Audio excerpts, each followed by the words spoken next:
C'est un moment rare et particulièrement important. Cet après-midi, une soixantaine de collégiens de la Meuse ont pu entendre le témoignage de Jean Manchette et André Collard. Et je vous propose à vous aussi de rencontrer ces résistants centenaires grâce à Lodoïs Gravel et Frédéric Madier.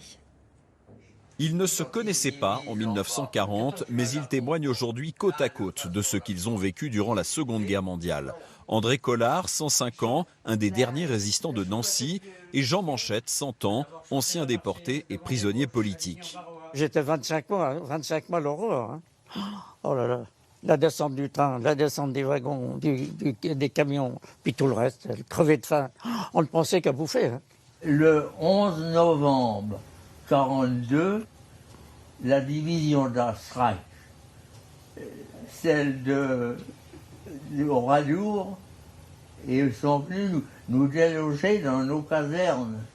Face aux élèves de 3e, les deux centenaires, très enthousiastes et optimistes, ont parlé de la guerre. Ils ont aussi répondu aux questions. Ça devait être dur, la déportation, ils n'avaient pas à manger, ils n'avaient pas à boire, et là ils sont là avec nous.